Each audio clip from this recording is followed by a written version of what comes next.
It's okay if your life isn't aesthetic. It's okay if your home isn't aesthetic because that's just a part of it. It's not, and that's not the entirety of homemaking. Hello, Faith Moms. Welcome to the First Time Mom video podcast. I literally have no notes prepared for today's episode, but I just want to chit chat with you guys, catch up with you, and share what's on my heart as a first time mom in this season and also as a homemaker. I don't know about you, but if you're like me, I like pretty things. Pretty things make me happy. Kaya I'm naturally drawn sa mga posts about, how to make your home aesthetic, motherhood, but make it aesthetic. I'm simply drawn to pretty things, pretty stuff, kung anong anik-anik before having my child or siguro kahit nung nandyan na si Karim, yung kinakarga ko pa lang siya, lagi na akong nag-a-add to cart ng mga home decor stuff, mga pa-minimalist, mga aesthetic na things sa bahay. Nung na-realize ko na I want to devote myself, especially this season, to homemaking. I want to make our home, a beautiful place. A place that's visually pleasing, hindi sana visually cluttered kasi nga yung space para natin ay may malaking effect sa moods natin, sa temperament natin. Wow, that's a mouthful. I don't know if that's just me, but I noticed na ganun ako. Kaya ayaw ko sana ng, highly stimulating na lugar kasi magugulo yung isip ko. So, the point is, I like pretty stuff. Pretty stuff make me happy, and I dream to have, a beautiful home. So I didn't really dream to have my house katulad na share ko before, but now that we're slowly building, our life as a family, I want a place that is beautiful. Yung magiging happy ako pag nakita ko, wow, ang ganda naman ang table namin, ang linis ng bahay. Life just has a way of humbling you and maybe also refining your perception, refining your desires and ambition.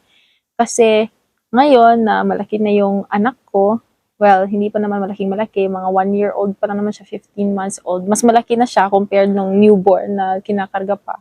So, talagang mas malikot na siya, mas nag-explore na siya, mas curious na siya sa mga bagay-bagay. And that includes home stuff.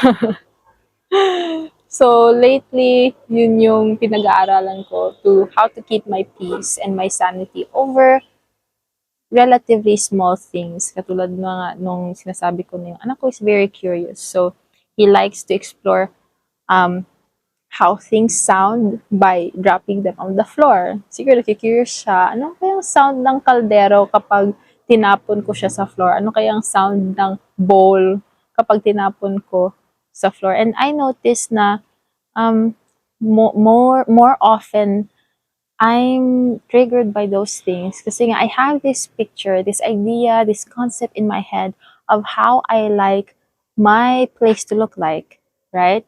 How wala hindi pa kami nakaka-move back sa bahay namin. We're staying in a temporary place, but I still have this, idea in my mind of how I want my place to look like. But at the moment, it's not possible. It's just impossible, humanly impossible, to keep the place aesthetic and minimalist. At yung nga, napakalayo ng i-achieve yung picture in my head na sa sitwasyon, sa reality namin na I have a growing boy, who's always curious of tinkering stuff and discovering yung mga sounds ng mga bagay-bagay. So, my point is, if I'm always focused on what I couldn't achieve or reach at the moment, that I will miss, I will miss the now. I will miss this season na my boy is exploring.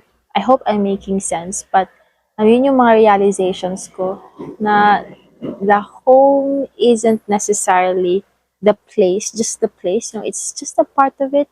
It's not necessarily just the place that we live in, but what makes a place a home really is the people, right? So, kung palagi akong consumes at naiinis, kasi talagang may times na naiinis ako. Bakit? Kasi puro talaga ako pulot ng kalat. Parang hindi natatapos yung mga pinupulot ko, and sometimes it really drives me crazy. Kali, bakit mo na naman tinapon to? Ganun.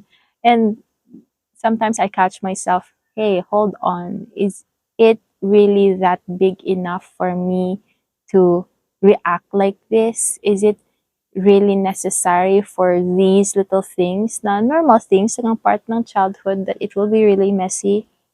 And that's normal, and I think that's a good sign that my boy is um, exploring. But on the other side, the question is on me. Is it worth it for these things to rob me of my joy, to rob me of joy, especially for this season that I couldn't really get back, later on. This boy is growing so fast, is discovering things, and if I'm so consumed of the things that I couldn't have at the moment, yung aesthetic na bahay, aesthetic na place, then I would miss the blessing of the now, which is an active baby, an explorer, an explorer, an explorer baby. Sabi ko na nga. I just want to share this with you, Mama. Maybe, you're in a similar position that you have this concrete idea of how you want things to be, or maybe you're struggling with perfectionism and you want every single thing to be perfect, to be pristine.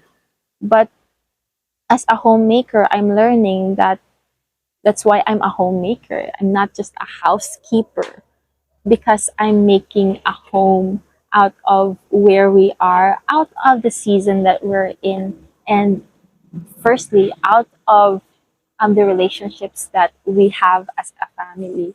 And if we're so consumed by just the housekeeping part, nakakalimutan natin na firstly, we are to build, a home, to nurture that environment where our family members are welcome, are safe, they feel belong, they feel that they belong, and that there's an enough space for them to grow.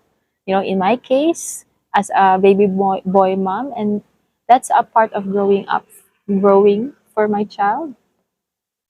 So my point is, ang dami ko nang sinabi, but really, the bottom line is, well, I'm not sure if this is the bottom line, but bear with me.